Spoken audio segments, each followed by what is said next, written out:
Story 1. You do not beat it like an enemy in a game. You learn to manage it, understand its triggers, and build a fort around yourself with good habits, supportive people, and sometimes the right medication. It is less a battle won and more a lifelong skill you develop. Story 2. Stopped drinking. Ironically, you drink to numb your anxiety, but it makes you more anxious in the long run. Quitting alcohol will help you face your anxiety, balance your dopamine levels to a natural state, and you will feel better. Just be patient. Story 3. I had a form of situational depression that was cured by changing my situation. It took a long time and was not a few instant changes but a slow, progressive life reorientation. To maintain my regulated mood, I aim for 8 hours of sleep, exercise at least twice a week, eat plenty of fruits and vegetables, and generally take care of myself. I removed toxic people from my life and nurture sustainable and mutual relationships when possible.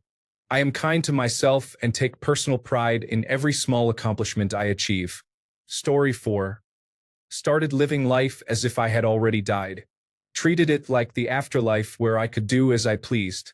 No more societal pressures. No more heavy expectations on myself or the overwhelming sense of failure for not achieving what I was supposed to achieve. I entered a mindset of peace, of self-care, of joy in what was within my control. Another darker thought, I treated the days as one-offs, like I kept putting off my suicide. I gave myself an out, an escape if I needed it, and realized that if nothing is too deep or too difficult to deal with in the present day, I could just push on to the next. I also became independent and self-sufficient with great difficulty, but it allowed me to remove anyone in my life who was adding to my depression. I haven't been on medication in 4 years. Last year was the most self-actualizing one. The idea of free will and liberty, convincing myself I can do whatever I want and just exit when I want, has led me to a pretty content situation right now. I don't mean I'm doing drugs or partying hard, but I'm taking care of myself and not sweating the small stuff. Accidents happen every day and people are often forgotten. So it doesn't matter to me anymore if I'm not the ideal of myself I was told to dream about and pursue when I was a kid. Story 5. I stopped worrying about things and allowed life to come to me. I said yes to opportunities one would normally have declined. Over time, one thing led to another. I got a good job, met a woman I now love, formed better connections with the people in my life, and started spending money on things other than out of fear. I also found God. I pray every night. For me, it makes a big difference. I spend a vast amount of my free time outside, which helps a lot. I am typing this on my phone. Story 6. I'm going to give you the most cliché answer. All the drunken nights, therapists, meditations, runs, walks, hobbies, and other therapeutic activities are merely distractions until it's late at night, and you're alone in the dark with all the demons telling you to just jump off the building. These feelings have never stopped haunting me, even when I was 8, 16, 21, or 30. But I actively choose to still see the world in the brightest of colors every single day. Once I open my eyes in the morning, I force myself out of bed. I didn't get to choose the family I was born into, the people I have met and lost along the way, or all the circumstances I was put into. But I do get to choose to still see the people who hurt me in a good light no matter what. I'm breathing, I'm dreaming, and I'm still waiting, even if it means forever. You can call it pathetic. I call it actually living life bravely. Story 7. To be honest, there is no easy answer. To many, depression is something they feel can never really go away. To others, you can get better, but for most, you learn how to deal with it better. Some depressions become so severe that people start abusing substances just to feel something, but it only gets worse and leads to dependency. This is purely anecdotal. I will not get into the severity of my experiences, but I will share my journey. I have experienced depression since I was 6 years old. Isolated and always feeling that people hated me. By the age of 11, I already had thoughts of ending my life, even attempting to hang myself. I experienced trauma that I feel no child should undergo. It was a struggle to get to where I am because I never took medication. Instead, I abused substances. It was not until I was 18 that I read a book that, while not specifically for depression, helped me understand something missing in my life. The book expressed that even the smallest achievement can enhance the joy of accomplishment. Your joy and excitement for something you long for can extend your will to struggle and endure. In other words, a dream or a goal. It just starts with one thing. So that is what I did and put it into practice. I eventually built a habit. The practice started with questions like, what am I going to do in the next hour? Next minute? Next second? Once I am done typing, what will I do? Brush my teeth? How will I brush my teeth? And so on. You keep planning each second of the next hour until you are ready to move. It is a simple thought that can interrupt deep, lost, or reflective thoughts that most people with depression experience. It was hard because intrusive thoughts would sometimes intervene and cause mental shutdowns, but you eventually have to move, whether it is to drink water or use the restroom. That is why I started extremely small. Eventually, when you get good at it, you start planning your days better without realizing it. You begin to include things you know you can accomplish and later start planning things that build excitement, like a walk at sunset, a trip to the movies, a trip out of the country, skiing, or learning how to surf. These small steps become expectations of yourself but not burdens since they are not essential necessities. They are things you want to achieve someday. Then you slowly start getting excited to do things again. Sooner or later, you revisit childhood dreams like riding a bike, skateboarding, or trying that trick you've always wanted. It sounds like a big step, but it starts with extremely small microplans. In 2018, I had a roommate who was extremely suicidal. One summer night, while he was studying for an exam, I saw a bunch of tablets by his bedside, sleeping pills, and it looked like he was going to overdose. I had to talk him out of it, one of the hardest things I have ever done. But I did it. That year, I spent time with him and was able to help him adopt this mindset. He is now married and the happiest he has been. He sets goals and has things to look forward to. This is my personal experience and a system I developed that helped me. Now, it is helping the younger generation as well through general outreach for the youth. I know it is hard, and not all depression is the same.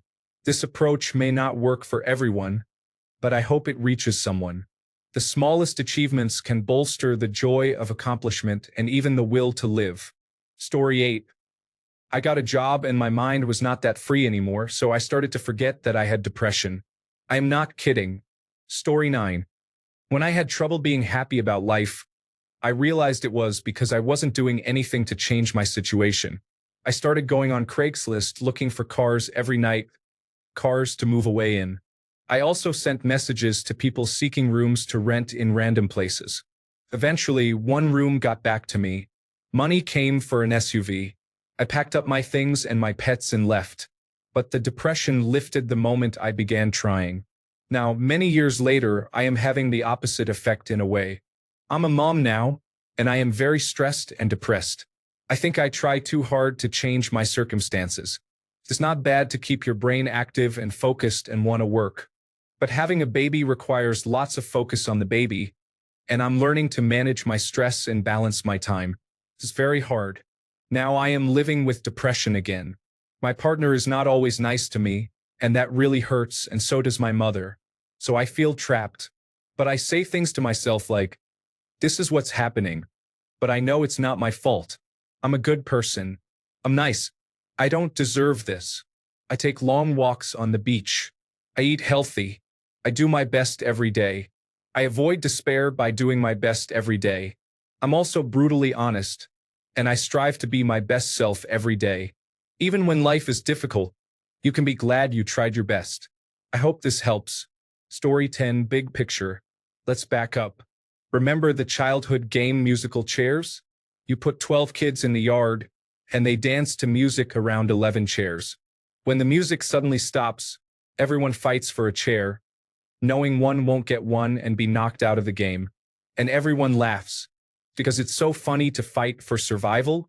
Then there's Monopoly, a game where kids all start out with money, but the luck of the dice matched with aggressiveness will make one player richer and richer until he bankrupts everyone else with a big greedy grin.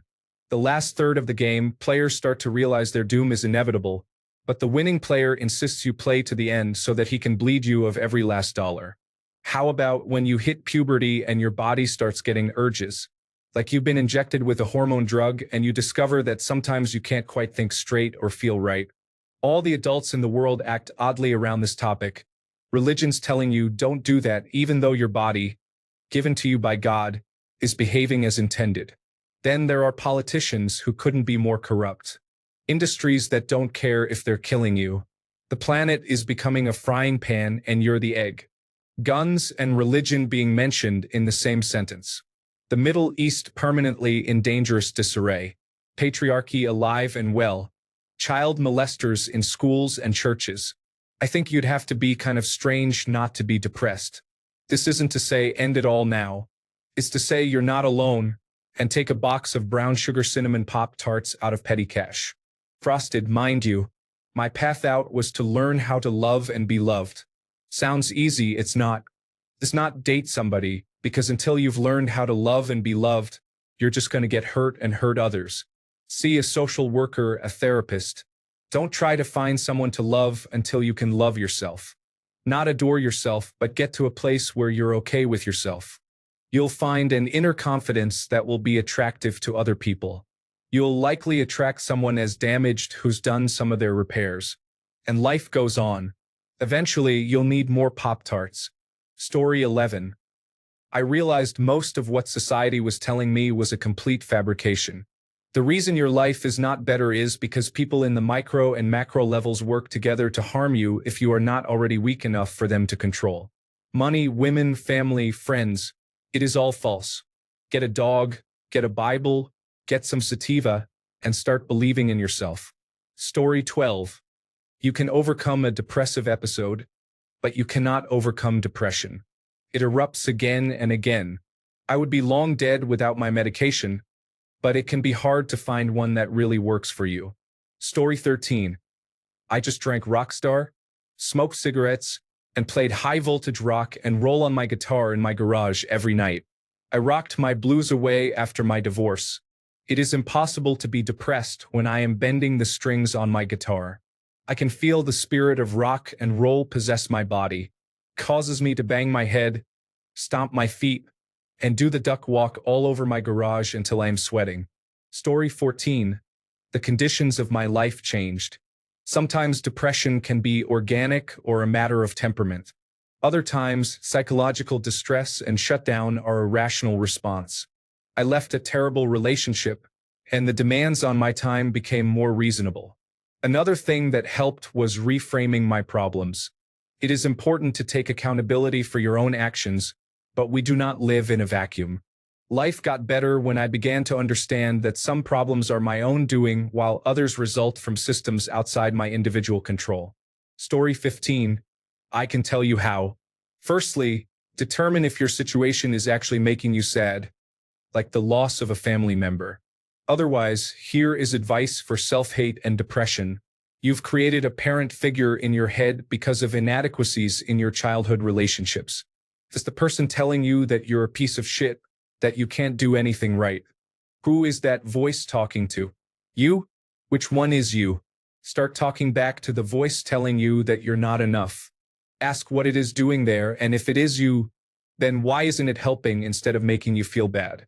This is where you start. Acknowledge that there is an imposter talking down to your true self, a Captain Hook, so to speak. Watch the movie Hook. Personally, I think it's about these two voices, and one is pushing you to be miserable, Peter Pan versus Hook. Look at all the things they try to make Peter fly again. None of that works. Find happy thoughts that are deeply tied to strong emotions and you'll learn to fly, Peter Pan. Story 16.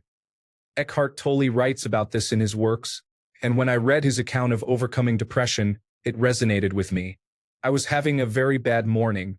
I looked out the kitchen window at a bridge over the river just a short walk from my house and decided today was the day to give up. I walked to the bridge. It was winter. I stood on it and looked down. I wondered if I would die on impact or if I would have to drown. Then a kind of light came over me. A warmth. I realized I wanted to fight for myself. I decided to live. Shortly after, I changed apartments, broke up with my boyfriend, began making new friends and dating again, and rediscovered how fun living is. Some lessons I have learned. Self-love is a daily practice. You don't just wake up cured one day. It's a struggle every day, like keeping your apartment tidy versus dealing with a hoarding situation. Be present for the good times and make sure you are aware that these are the good times, because bad times are around the corner. When you are getting ready to march back to that bridge, you can sit and flip through the photo album of your mind and remind yourself how good it feels to feel good. It bears repeating. When you are feeling alive, healthy, and good, take a mental note. This is what it feels like. Feeling good feels good. When you're down, lonely, and blue, you can tell yourself you know what feeling good feels like. You want it, and you manage to find that in your lowest lows, and you will do that as many times as it takes. Story 17. Finding the right medication protocol with a psych practitioner who genuinely cares about side effects and what makes me feel better physically. Seeing a therapist I trust and continuing sessions even when I think things are good, because there is always something to work on. Embracing the idea that this diagnosis is lifelong. I will never be cured. There are always ups and downs, but that is no reason to despair because medication and my choices can make it manageable. Speaking honestly about it to colleagues and friends when I am struggling because I am tired of the stigma associated with it. Choosing friends and a partner who are understanding and supportive. It is something I will never conquer, but I can live a fantastic life regardless. Story 18. I have not beaten it yet, but I love this question. I will pay attention to the answers because I am dealing with it too. Story 19. My depression is really out of shape, so I do 100 push-ups, 100 sit-ups, 100 squats, and 8.8 miles of running every single day. Today is day 376. Story 20. Trial and error to find the right dose of the right medicine. It is annoying and time-consuming but worth it. Edit. You never quite beat it, but it stops beating you. Story 21. I got out of a 12-year toxic relationship and relocated 1,500 miles away to a place where I feel like I can finally thrive. Life has its ups and downs, but at least I am finally happy overall. Story 22. Have you seen the Babadook? You lock depression in the basement and feed it occasionally so it does not come up to the surface and ruin your life. Story 23. 1. Reduce contact with difficult relationships. If they drain you, walk away. Exercise or move daily. Walk regularly. Listen to people with your empathy actively engaged. Pay attention, ask questions, and care. This only helps if you properly follow step 1. Empathize with yourself as if you just met yourself and treat your situation as if it were new. Journal every day. Note what works and what does not. Review and highlight the important details. Make gratitude a daily practice. Spend time in nature. Walk more.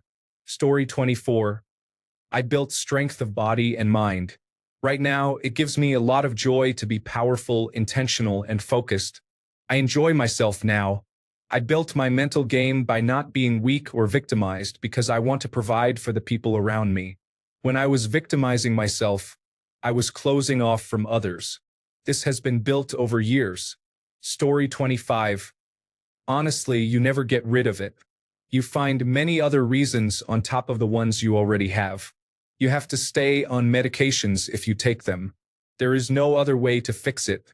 You just start to get used to living with it or it gets worse. I am sorry. Story 26. To be honest, I'm not even sure if what I went through would clinically be defined as depression. But I just know it was the lowest I've ever been in my life. Felt like there was no way out, like it would never get better. There was no light at the end of the tunnel, just a heaviness that wouldn't lift. What helped me get to a better place first and foremost was God. I know this isn't everyone's path, but rediscovering my faith really anchored me. It still does. I've completely surrendered my life to God's will, and the peace and clarity that have come from that have been life-changing. I look at where I am now and honestly see how much has shifted since then. Apart from that, healthy habits and learning to just sit with my emotions made a huge difference.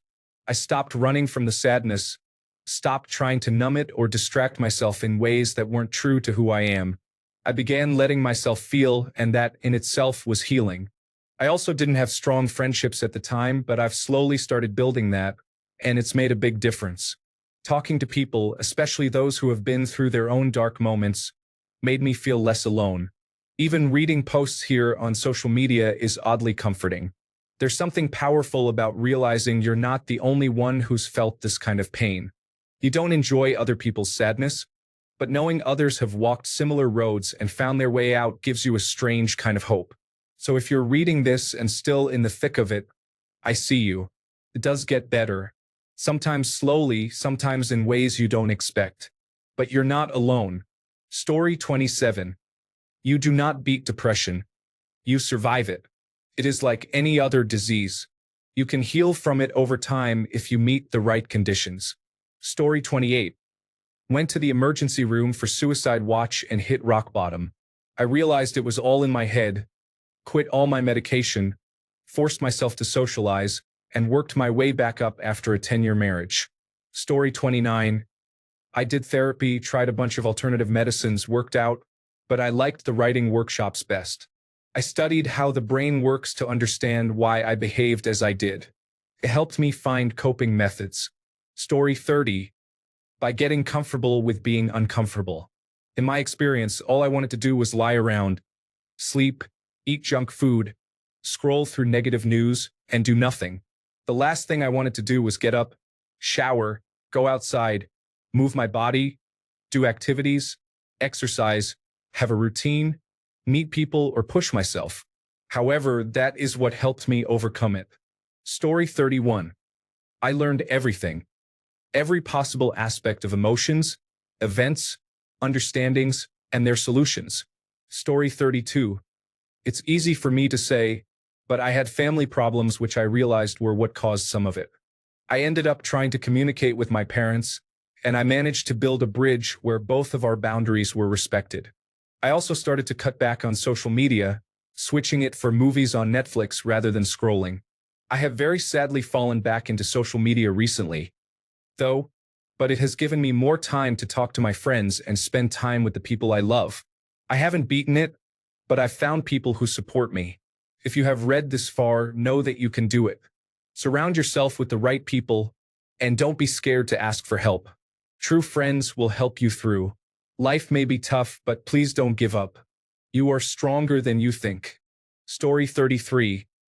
I went into a terrible depression after my terminal cancer diagnosis, and sertraline helped me get through. Story 34. The most important thing is to stop drinking alcohol entirely. Stay active and go outside every day.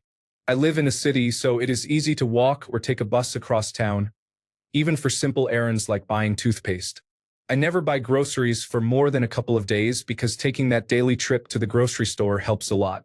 Story 35. Lysergic acid diethylamide helped me compartmentalize my emotions and put my feelings into words. Therapy helped me better understand what I had written and taught me how to control my emotions. Story 36. I quit my job and took on something that was less mentally taxing. I changed my diet and started eating more fruits, vegetables, and whole foods. I put myself first. Story 37. I will say, although it may not always work, if you are not active for at least half an hour a day, you are fighting uphill with your hands tied. You may not want to, but while you are depressed, exercise is a basic necessity and should be incorporated into your day even if you do not feel it helping directly. Story 38. I took psilocybin mushrooms and started going to the gym. Sounds cliched, but it truly works. Once you start seeing your efforts bear fruit, progress snowballs from there. Story 39. A ton of therapy, stopped living my life for other people, put my own needs first, and above all, I learned to stop blaming myself for everything. None of these are things you can just stop doing. Took a lot of time and a lot of work, and I am still depressed, but the good far outweighs the bad these days. Story 40. Therapy, deciding not to play the victim, living life without feeling sorry for myself, and having amazing social circles. Story 41. I don't know if you have heard this before, but I just learned it recently. A woman I know is medicine-resistant to anti-anxiety and depression medications, so she is trying alternative methods. My nephew has been fighting depression for 15 years. He has tried several different drugs. I asked him if he had been checked to see if he was resistant to all these drugs. He had not. He got tested, and it turns out he is resistant to these medications. He was really upset, thinking of all the lost time, but is now working with his psychiatrist to find alternative therapies. At least it gave him an answer to why he never felt better even though he was taking medications. It is a one day and one step at a time process. Good luck to you. Story 42. I don't know if I've beaten it, but I've definitely learned how to live with it better. What helped? Routine, even when I hated it, especially sleep. Moving my body, even just walking while listening to music that did not match my mood. Being honest with a therapist, with friends, with myself. And strangely, lowering the bar. Some days, getting out of bed was the win. I stopped trying to fix myself and started trying to just be with myself. Story 43. It was situational, just being in a bad environment with very few resources or reasonable people after a childhood of hardship and complex post-traumatic stress disorder. I overcame it by planning to move away to study, with a social worker helping me get a small loan to do so, then meeting good people. The overwhelming cloud that had been there for over 2 years just disappeared within a few weeks after I moved away. Then you work on soft skills that build resilience and are useful in daily life. Little by little, even with the pain of occasional failure, you create an adequate support system. There are different types of depression, and I am sure that the treatment that ends up working is different for each type and possibly for every person. Story 44. It is not that I have beaten it. I view it more as having grown to tolerate it better, and I have more control over which emotions are expressed externally. Story 45. Purpose. Find and identify your values, then live life building toward your purpose or enabling it. Therapy, health, friends, nature, meditation, pets, and sleep all help. Story 46. Started out with meditation and exercise, but was still only capable of being at about 60% on a good day. Finally got medication, and that helped ease a lot of the emotional and cognitive load. Then it took years of learning that fun and happiness all require just as much effort and obligation as work and chores. You have to actively make time and put in effort for them, instead of expecting to just be happy. It was exhausting at first, and I had many relapses, but over time it got easier to make having fun and relaxing part of a routine.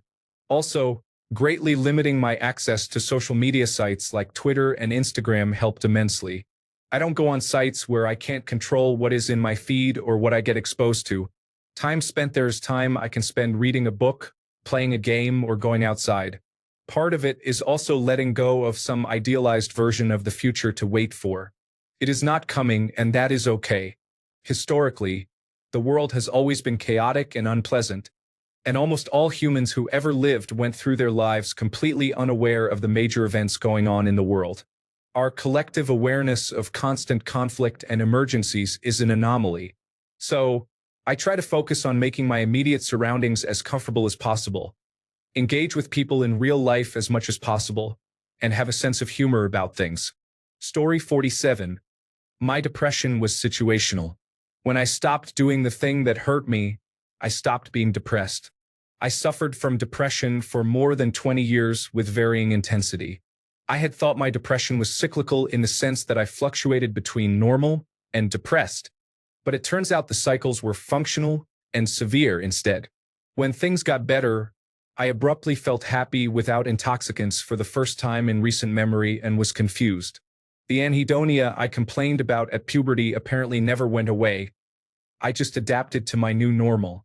When I started untangling my problems and felt happy again from some normal activities, I had a bit of a freak out and searched, what does it physically feel like to be happy? Like it was the symptoms of an exotic disease. I was positively mortified by the results. It turns out that happiness is its own fully embodied emotion and not just another word for manic or the emotional anguish having quieted down. This really should be in the manual for the human brain somewhere. My check engine light had been flashing my entire adult life, and I didn't even notice. It has been a couple of years since my epiphany, and I haven't had significant depression symptoms since. The only problem was that the way I was hurting myself was by repressing my gender identity. It was a defense mechanism, and revealing it made my life much more complicated and really caused my other lifelong problem, anxiety, to flare up. Luckily and unexpectedly, my anxiety turned out to be about 80 to 90% hormonal. When I finally decided to confront my problems medically, it worked itself out. Things are better, but it was and is hard work. I had to switch jobs and move thousands of miles away to get into a situation where I wouldn't risk being broke and homeless over this. But both ended up being positive changes for my life after investing all the work.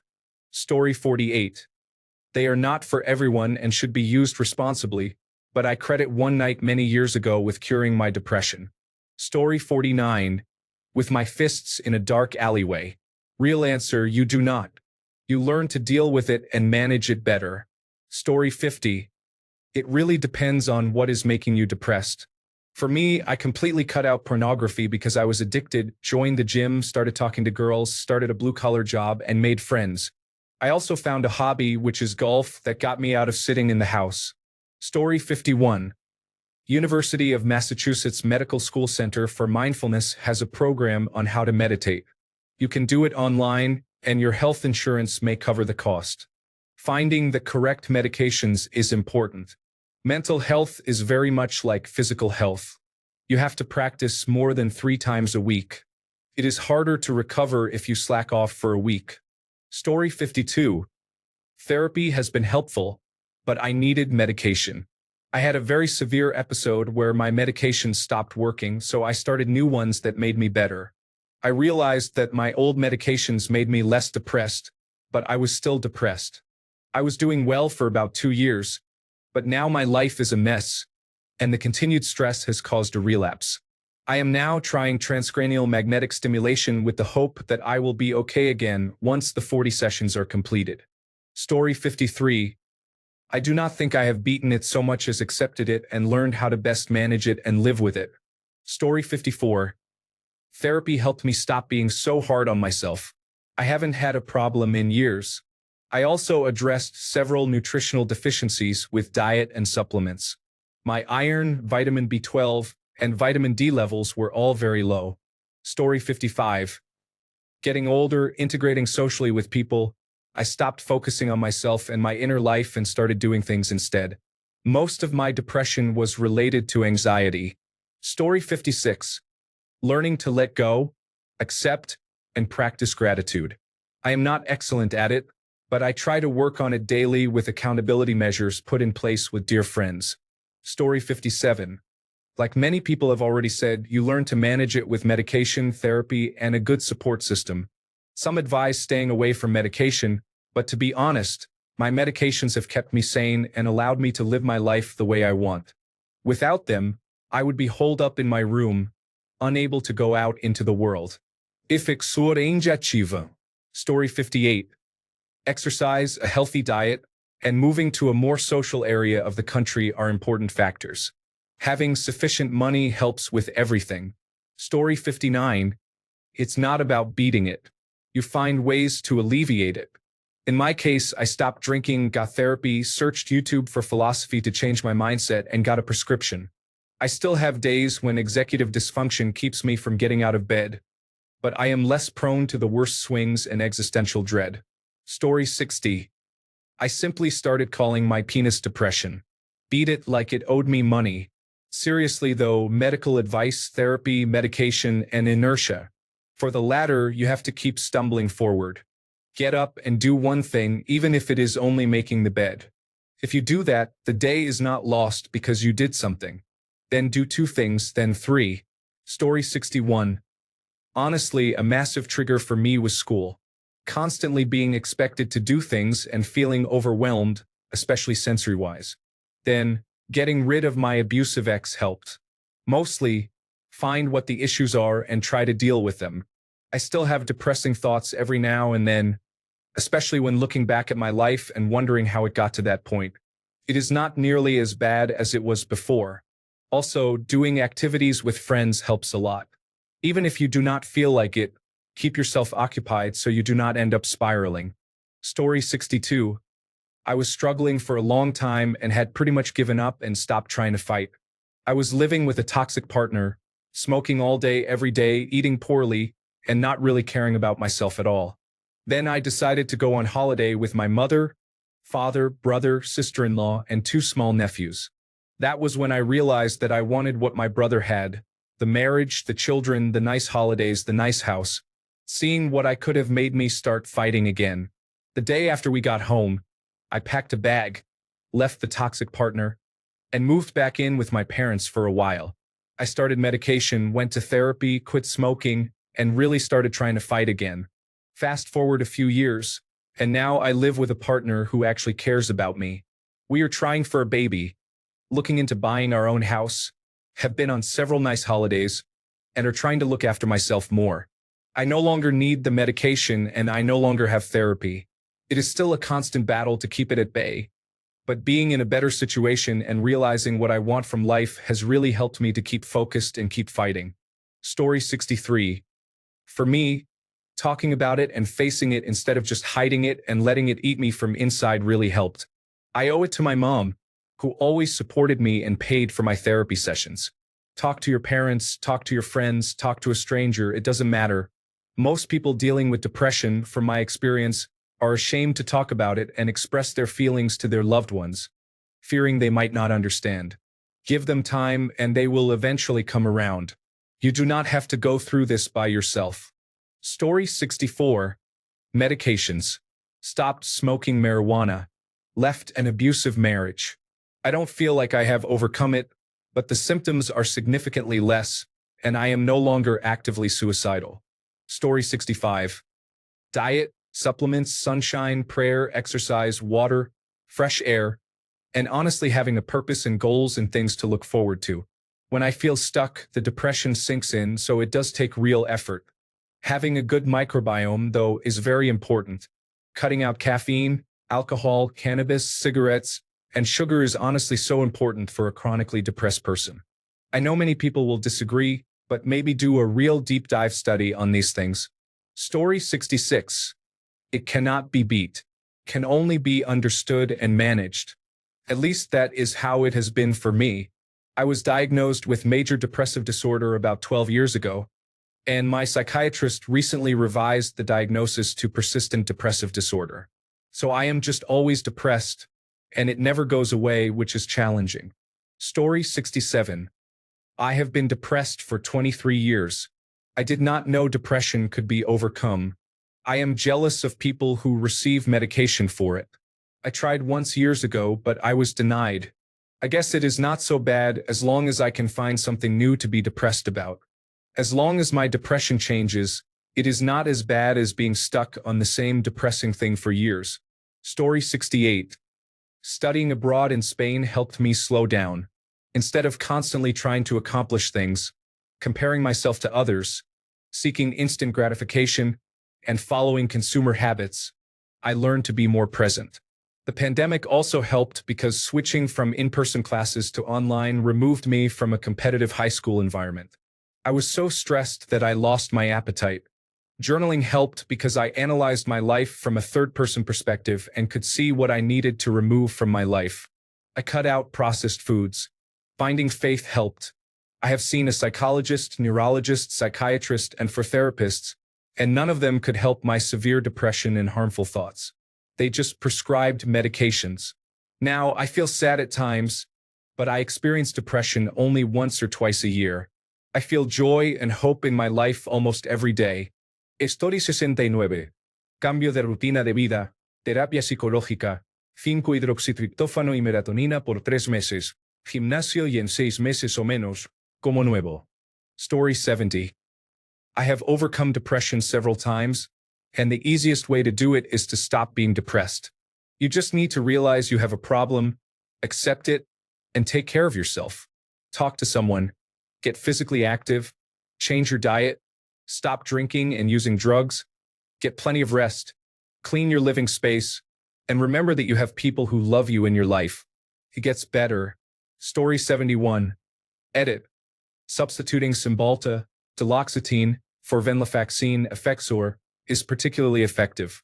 You should not try any California rocket fuel combination without very close monitoring by a medical doctor, preferably a psychiatrist, due to the risk of serotonin syndrome. Thanks a bunch for sticking around till the end of the video. Remember to subscribe, and until next time, stay awesome and goodbye.